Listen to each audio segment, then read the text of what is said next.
पिछले क्लास में हमने मानव के रक्त के बारे में, रक्त कोशिकाओं और साथ ही रक्त के कार्य के बारे में विस्तार से जानकारी ली थी। आज हम परिसंचरण तंत्र के बारे में पढ़ेंगे। मानव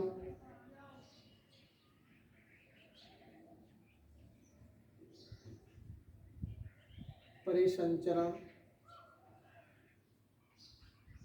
तंत्र। देखो, हमारे शरीर में विभिन्न प्रकार के पोषक तत्व, हार्मोन और गैसें जैसे कार्बन डाइऑक्साइड है, ऑक्सीजन है, इनके परिवहन के लिए रक्त जो होता है वो कार्यशील होता है, जो कि हमारे कोशिकाओं तक विभिन्न पदार्थों को पहुंचाने का कार्य करता है, परिवहन करवाने का कार्य करता है। ये सम्मिलित रूप से अणुओं का जो समूह होता है, जो परिवहन का कार्य हमारे शरीर में करता है, उसे हम परिसंचरण तंत्र कहते हैं। मानव परिसंचरण तंत्र के 3 भाग होते हैं। नंबर 1 हृदय,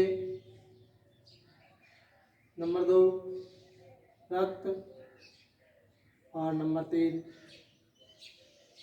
रक्त वाहिनियां।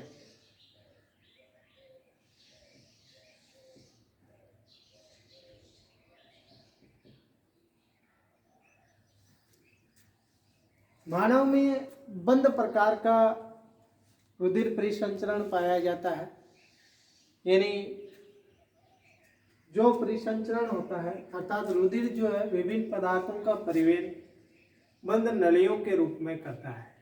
तो मनुष्य में रक्त परिसंचरण जो होता है वो बंद प्रकार का होता है, और रक्त परिसंचरण के अलावा हमारे शरीर में लसिका तंत्र भी उपस्थित होता है, जो कि विभिन्न प्रकार के खनिज लवण, खनिज तत्व यानी जो होते हैं उनके परिवहन का, लसिका के परिवहन का कार्य करता है। लसिका तंत्र हमारे शरीर में जो पाया जाता है वो खुले प्रकार का होता है, रक्त परिसंचरण बंद प्रकार का, जबकि लसिका तंत्र खुले प्रकार का पाया जाता है। ये जो रक्त परिसंचरण होता है इसके अंदर हमारा हृदय जो है वो केंद्र अंग के रूप में कार्य करता है। रक्त परिसंचरण तंत्र में हृदय केंद्र अंग के तरह कार्य करता है। तो सबसे पहले हम हृदय के बारे में पढ़ेंगे। मानव हृदय।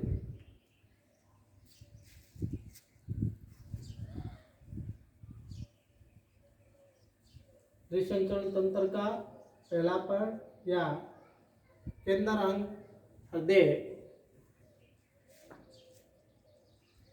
मानव हृदय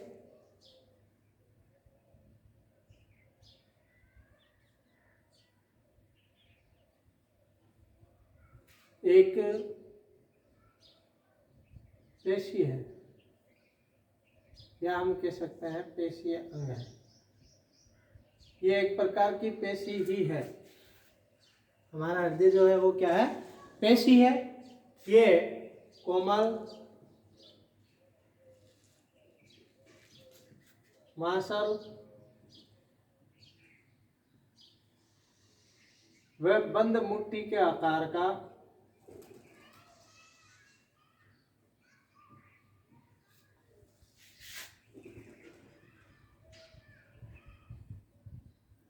खोखला अंग है। खोखला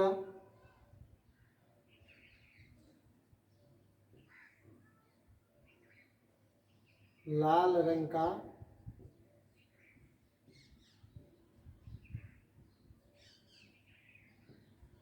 अंग है। देखो, मानव हृदय एक पेशी है, पेशीय अंग है जो कोमल होता है, मांसल होता है, बंद मुट्ठी के आकार का होता है और खोखला होता है। बंद मुट्ठी के आकार का कैसा होता है? खोखला लाल रंग का अंग होता है। हमारा हृदय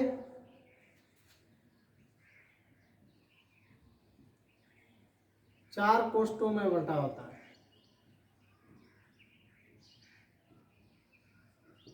4 कोष्ठों में बंटा होता है।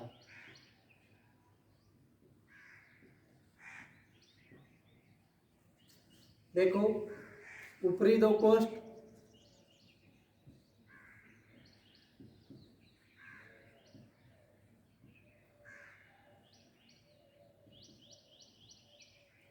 आलिंद कहलाते हैं।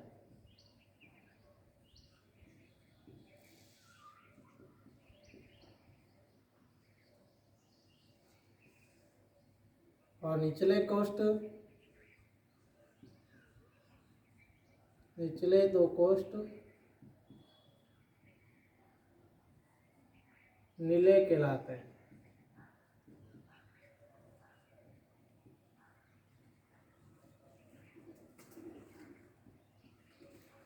हमारा हृदय 4 कोष्ठों में बंटा हुआ होता है। ऊपरी 2 कोष्ठ आलिंद कहलाते हैं और निचले 2 कोष्ठ नीले कहलाते हैं।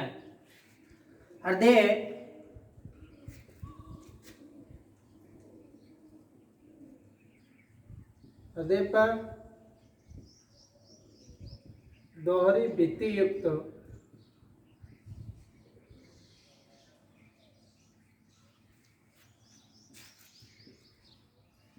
एक झिल्ली पाई जाती है।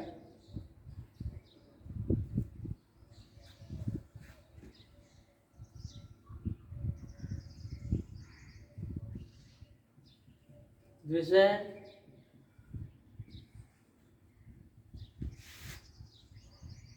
अध्यावरण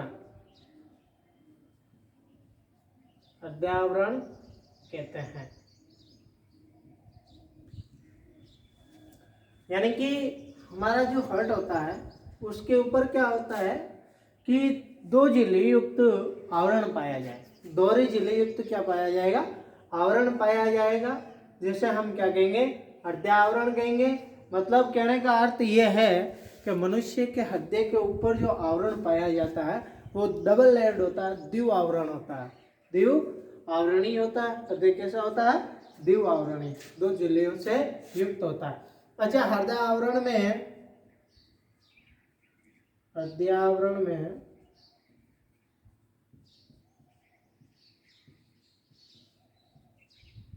तरल पदार्थ, यानी कि ये जो दोनों आवरण है ना, उन दोनों आवरणों के बीच में तरल पदार्थ भरा रहता है। तरल पदार्थ भरा होता है जिसे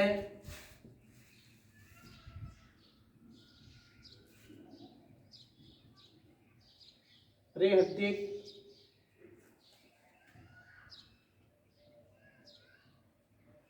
द्रव कहते हैं। पेरिकार्डियल द्रव कहते हैं। हृदयावरण के बीच में जो तरल पदार्थ होता है उसे परिहृदय तरल पदार्थ कहते हैं। ये परिहृदय तरल जो होता है, ये द्रव जो होता है, ये द्रव हमारे हृदय की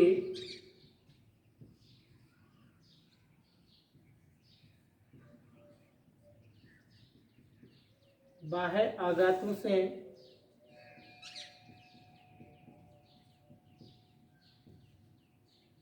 रक्षा करता है।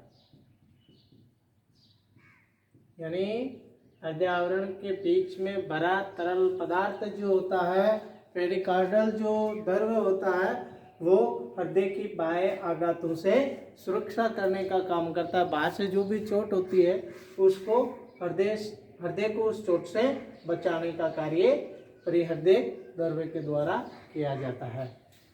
इसके अलावा हम बताएंगे कि हृदय जो होता है इसको अगर लंबवत रूप से 2 भागों में बांटा जाता है तो क्रमशः ये एक आलिंद एक नीले,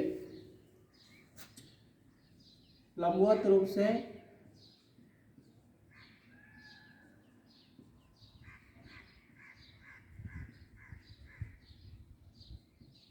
बांटने पर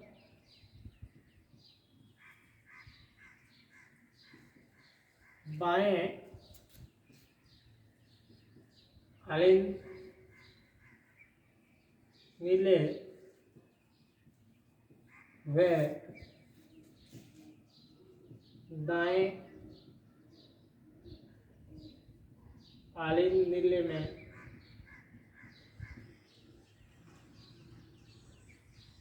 विभक्त होता है, विभाजित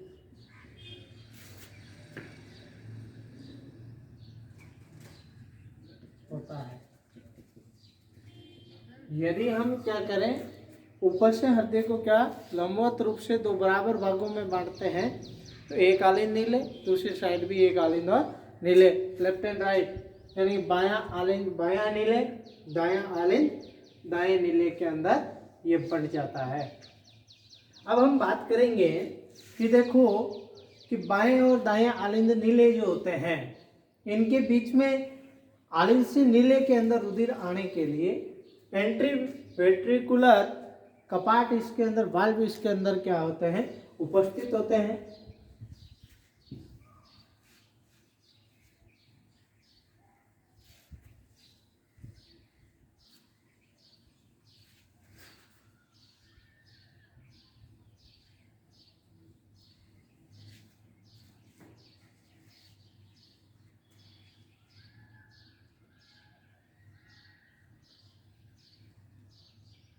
दायां और इधर लिख देते हैं बायां। सब ऊपर जो होगा आलिंद, नीचे होगा नीले, आलिंद और नीले।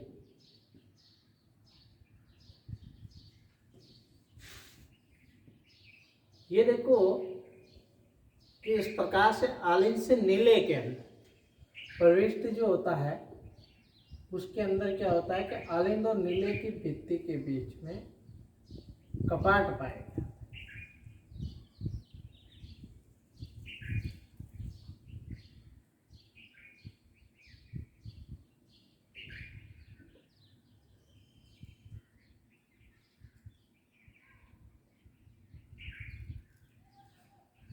जो राइट साइड होती है, दाएं आलिंद और नीले के बीच में क्या होता है, तीन वलन पाए जाते हैं, त्रिवलनी कपाट इसे हम कह सकते हैं। क्या कह सकते हैं, दाएं आलिंद में नीले के बीच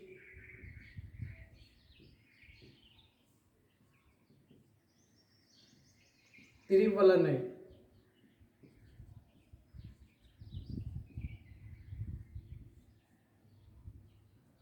कपाट पाए जाते हैं। और दूसरी बात हम करें तो बाएं आलिंद व नीले के बीच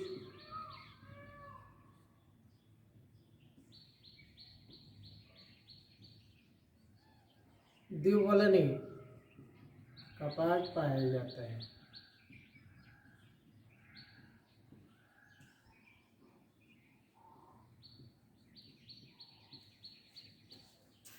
दाएं जो दोनों हैं आलिंद और नीले, इनके बीच में त्रिवलन कपाट, और बाएं आलिंद और नीले के बीच में द्विवलन कपाट उपस्थित होते हैं। ये कपाट जो होते हैं रक्त के विपरीत दिशा में प्रवाह को होने से रोकते हैं। जैसे आलिंद से रक्त नीले में आ जाता है, लेकिन नीले से आलिंद में रुधिर के जाने को रोकने का कार्य करते हैं। इसी प्रकार जब रुधिर आलिंद से नीले में प्रवेश करता है तो उसे क्या होता है कि कपाटों के खुलने और बंद होने से लब डब की आवाज आती है, लब डब की आवाज आती है, जिसे हम हृदय की धड़कन कहते हैं। देखो हृदय पेशी अंग है जो हमारे वक्षस्थल में बाईं ओर उपस्थित होता है। ये लचीला कोमल बंद मुट्ठी के आकार का खोखला लाल रंग का अंग है, जिसको 4 कोष्ठों में विभाजित किया जाता है। ऊपरी 2 कोष्ठ आलिंद कहलाते हैं, निचले 2 कोष्ठ नीले कहलाते हैं। हृदय जो होता है उसके ऊपर दोहरी झिल्ली का आवरण पाया जाता है, जिसे हम हृदय आवरण कहते हैं। दोहरी झिल्ली का आवरण पाया जाता है, इसका अर्थ है कि हृदय एक द्विव आवरणी अंग है। इन दोनों आवरणों के बीच में या झिल्लियों के बीच में एक तरल पदार्थ भरा हुआ रहता है, जिसे हम परिहृदय तरल पदार्थ कहते हैं। परिहृदय तरल पदार्थ जो होता है वो बाह्य आघातों से हमारे हृदय की सुरक्षा का कार्य करते हैं।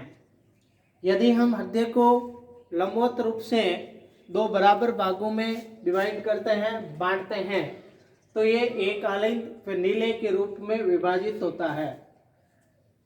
एक साइड जैसे दायां आलिंद दायां नीले तथा दूसरा बायां आलिंद व बाएं नीले में ये विभाजित होता है। हमने बात की थी बायां, सबसे पहले दायां आलिंद और दाएं नीले की। तो दायां आलिंद और दाएं नीले जिसके बीच में जो झिल्ली होती है उसके अंदर त्रिवलन कपाट उपस्थित होते हैं। त्रिवलन एंट्री वेंट्रिकुलर वाल्व उपस्थित होते हैं, और जो बायां आलिंद और बाएं नीले होते हैं उनके बीच में द्विवलनी कपाट उपस्थित होते हैं। ये कपाट जो होते हैं वो नीले से आलिंद में रुधिर के प्रवाह को रोकते हैं, अर्थात रुधिर के विपरीत दिशा में प्रवाह को रोकने का कार्य करते हैं। इन कपाटों के खुलने व बंद होने से लब डब की आवाज आती है, जिसे हम हृदय की धड़कन कहते हैं। नेक्स्ट पॉइंट रहेगा हृदय की क्रियाविधि।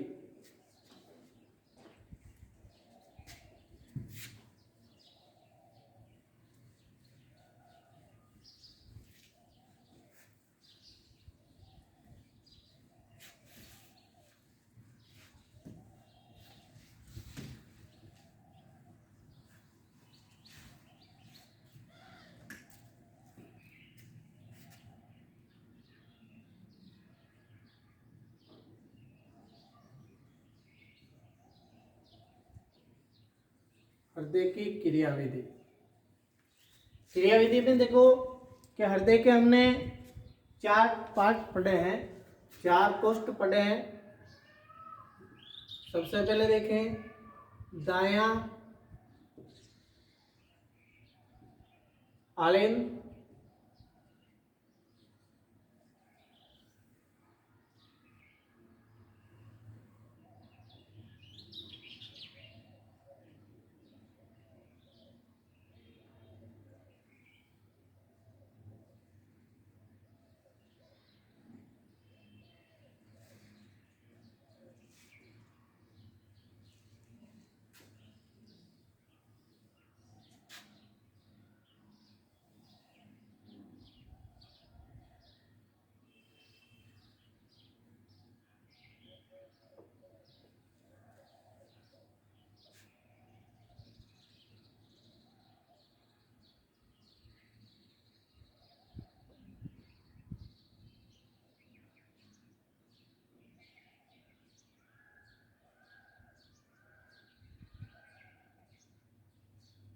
दायां आलिंद,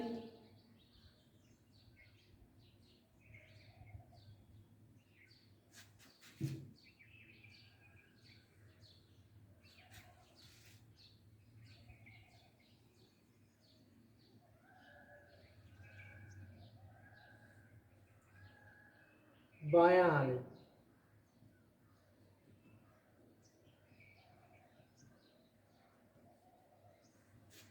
नीचे के जो होते हैं वो नीले होते हैं, तो ये दायां नीले,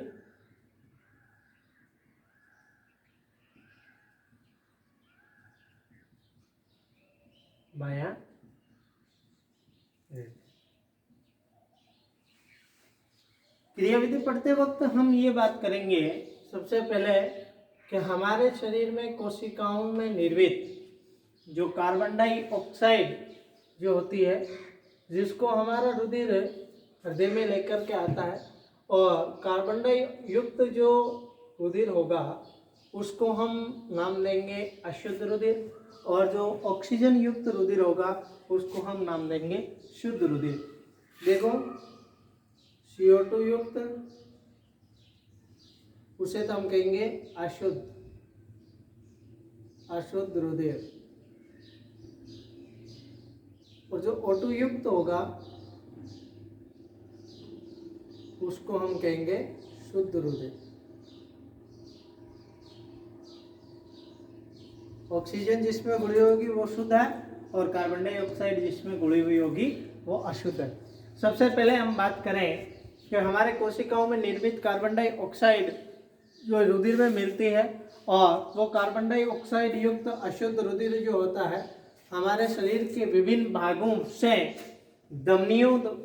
शिराओं द्वारा एकत्रित करके हमारे हृदय में दाहिने भाग या दाएं आलिंद में महाशिरा के द्वारा पहुंचाया जाता है। यहाँ जो दायां आलिंद है वहाँ से जुड़ी हुई होती है महाशिरा, और इस महाशिरा के द्वारा क्या किया जाता है, हृदय में अशुद्ध जो रुधिर है आलिंद में शरीर के समस्त भागों से शिराओं के द्वारा ला करके एकत्रित किया जाता है, यानी शिराएं एकत्रित करती है और महाशिरा के द्वारा आलिंद में डाला जाता है महाशिरा।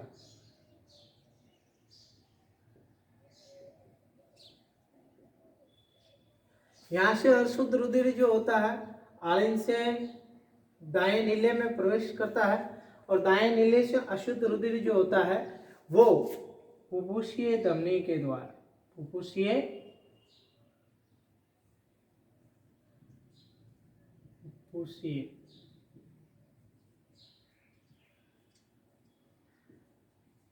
धमनी के द्वारा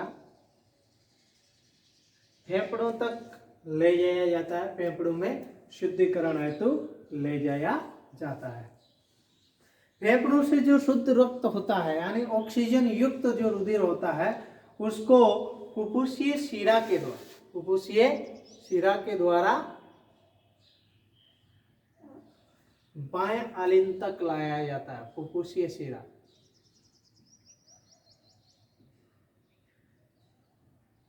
शिरा के द्वारा बाएं आलिंद में लाया जाता है। बाएं आलिंद से ये रक्त बाएं नीले में प्रवेश करता है, और बाएं नीले से महाधमनी के द्वारा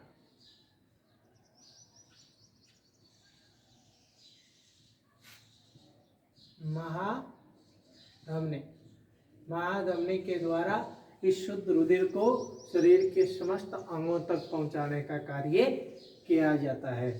देखो इस विधि को हम पूर्ण रूप से समझेंगे कि किस प्रकार से कौन सी कहाँ से लेकर के आती है और किस प्रकार से रुधिर हमारे शरीर में अशुद्ध और शुद्ध रुधिर जो है उसका परिवहन किया जाता है।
सर्वप्रथम क्या होता है कि इधर अगर हम बात करें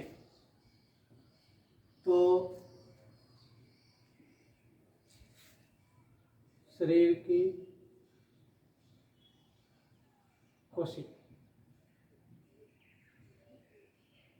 क्योंकि ऑक्सीजन युक्त रुधिर को कहाँ तक पहुंचाना है, हमारे शरीर की समस्त कोशिकाओं तक पहुंचाना है, और अशुद्ध रुधिर भी वही निर्मित होगा। तो हमारे शरीर की कोशिकाओं द्वारा क्या किया जाएगा, CO2 युक्त रुधिर, CO2 युक्त रक्त धमनियों के द्वारा शिराओं के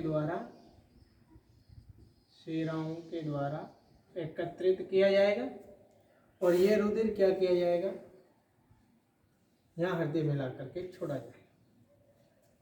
ठीक है, हृदय में ला करके छोड़ा जाएगा, किसके द्वारा, महाशिरा।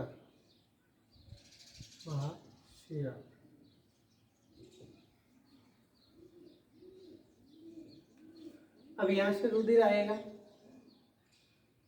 आलिंद से, जो है दाएं आलिंद से दाएं नीले में, और दाएं नीले जो होता है वहाँ जुड़ी हुई है फुफ्फुसीय पल्मोनरी जो धमनी है, फुफ्फुसीय धमनी यहाँ से अशुद्ध रुधिर यानी CO2 युक्त रुधिर को हमारे जो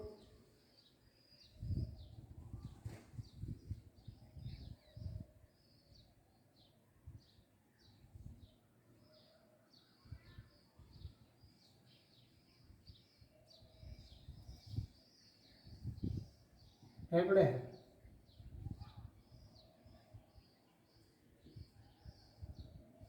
फेफड़ों में लाएंगे, और फेफड़े जो है फेफड़ों से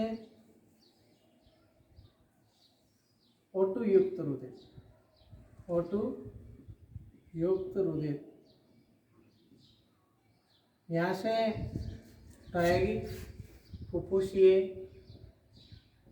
फुफ्फुसीय धमनी, और ये फुफ्फुसीय धमनी रुधिर को ला करके डालेगी फुफ्फुसीय शिरा,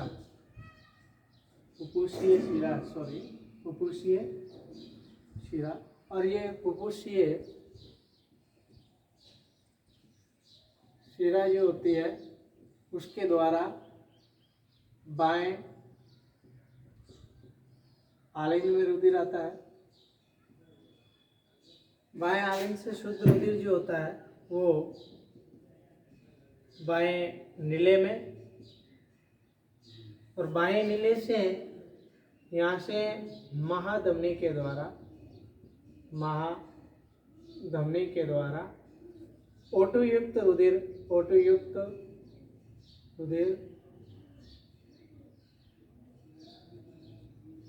हमारी कोशिकाओं तक पहुंचाया जाएगा। यानी कि हम बात करें तो सर्वप्रथम हमारी कोशिकाओं में युक्त जो निर्मित CO2 युक्त रुधिर है वो शिराओं के द्वारा एकत्रित करके महाशिरा के द्वारा दाएं आलिंद यानी राइट हैंड साइड का जो आलिंद है उसके अंदर डाला जाएगा। राइट आलिंद से ये राइट नीले के अंदर पहुंचेगा। राइट नीले से नीचे की तरफ जुड़ी हुई है फुफ्फुसीय धमनी, वो फुफ्फुसीय धमनी इस कार्बन डाइऑक्साइड युक्त रुधिर यानी कि जो अशुद्ध रुधिर है उसको फेफड़ों में ले जाएगी। फेफड़ों में यहाँ पर रुधिर का शुद्धिकरण होगा और इसमें से कार्बन डाइऑक्साइड निकाल ली जाएगी, ऑक्सीजन इसके अंदर मिला दी जाएगी। ऑक्सीजन युक्त रुधिर जो होता है यहाँ से फुफ्फुसीय शिरा जो होती है उसके द्वारा हमारे लेफ्ट जो आलिंद होता है उसके अंदर ले जाया जाता है। लेफ्ट आलिंद से ये लेफ्ट नीले में पहुंचता है और लेफ्ट नीले से वहां से नीचे की तरफ से जुड़ी हुई होती है महाधमनी। इस महाधमनी के द्वारा ऑक्सीजन युक्त रुधिर जो होता है उसको शरीर के समस्त भागों कोशिकाओं तक पहुंचाने का कार्य किया जाएगा।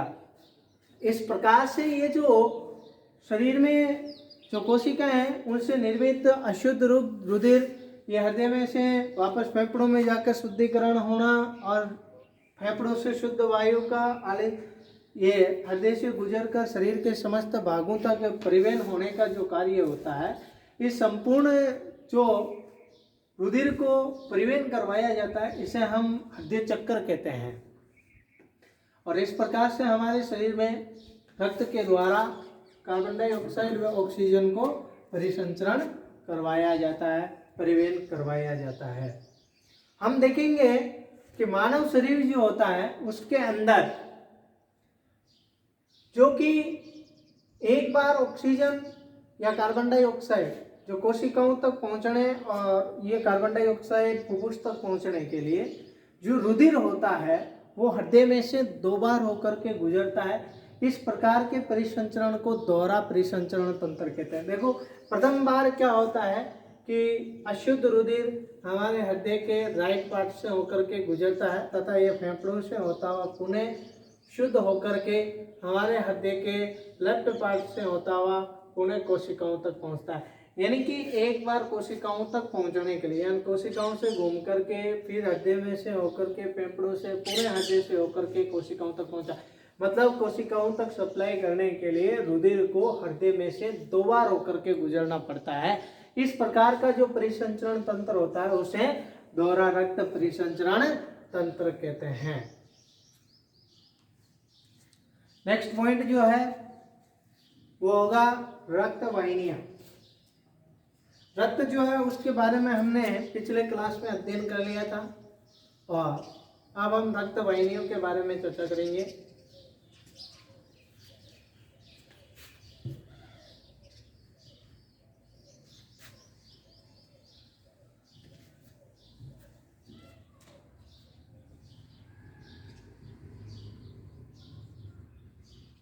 रक्त वाहिनियां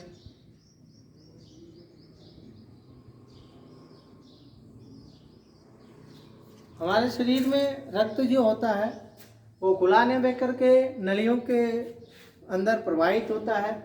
रुधिर जिन नलियों के द्वारा शरीर के एक स्थान से दूसरे स्थान तक पहुंचता है उसे रक्त वाहिनियां कहते हैं।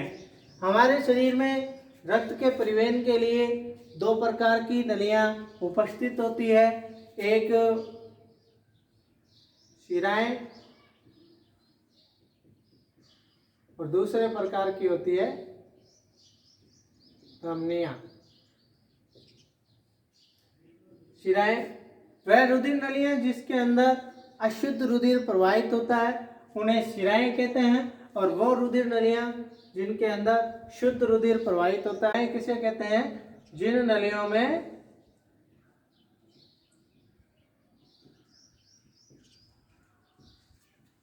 अशुद्ध रुधिर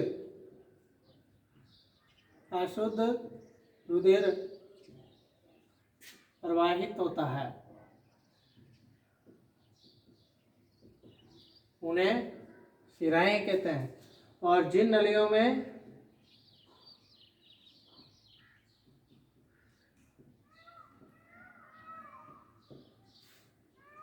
शुद्ध रुधिर प्रवाहित होता है उसे धमनियां कहते हैं। यानी सीधी सी बात है, हम ये कह सकते हैं कि जिन नलियों में अशुद्ध यानी कार्बन डाइऑक्साइड युक्त रुधिर होगा वो तो शिराएं हैं, और ऑक्सीजन वाला रुधिर जिनमें बहेगा वो धमनियां होगी। इन दोनों के एक एक अपवाद है। जैसे हमने अभी अभी देखा था कि ऊपरी जो पार्ट होते हैं हृदय के दोनों कोष्ठ होते हैं उनके शिराएं जुड़ी हुई होती है, और नीचे के जो कोष्ठ होते हैं उनसे धमनियां, यानी आलिंद से शिराएं जुड़ती है और नीले से धमनियां जुड़ती है। तो हम ये कह सकते हैं कि ऊपर से देखो एक अशुद्ध लाने वाली थी, एक शुद्ध लाने वाली थी। नीचे भी हमने देखा है कि एक तरफ जो बायां पार्ट है उसमें जो है वो अशुद्ध वाली जुड़ी हुई है, और जो दायां पार्ट है उसके अंदर अशुद्ध वाली जुड़ी हुई है। तो हम ये कह सकते हैं कि एक ऐसी शिरा जिसमें शुद्ध रुधिर प्रवाहित होता है, शुद्ध रुधिर प्रवाहित होता है, तो वो कौन सी है? फुफ्फुसीय शिरा। फेफड़ों से जो रक्त आलिंद तक लाने वाली शिरा होगी उसे हम फुफ्फुसीय शिरा कहेंगे, और फुफ्फुसीय शिरा में हमेशा शुद्ध रुधिर प्रवाहित होता है। ये शिरा का अपवाद है। इसी प्रकार से एक ऐसी धमनी जिसमें अशुद्ध रुधिर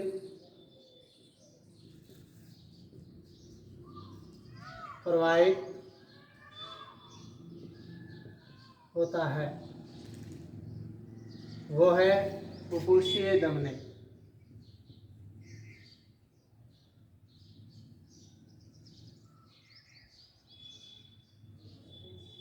यानी कि अदृश्य रुधिर को ले जाने वाला कार्य जो है वो धमनियों के द्वारा किया जाता है, और एक तरफ वाली शुद्ध ले जाएगी, दूसरे तरफ वाली अशुद्ध ले जाएगी। तो जो हमारे दाएं नीले से जुड़ी हुई जो धमनी होगी वो फुफ्फुसीय धमनी होगी, उसमें अशुद्ध रुधिर आएगा, और वो धमनी रुधिर के शुद्धिकरण के लिए उसको फेफड़ों में लेकर के जाएगी। तो एक ऐसी कौन सी धमनी है जिसमें अशुद्ध रुधिर बहता है, तो वो फुफ्फुसीय धमनी है। ऐसी कौन सी शिरा है तो जिसमें शुद्ध रुधिर बहता है, तो वो फुफ्फुसीय शिरा है।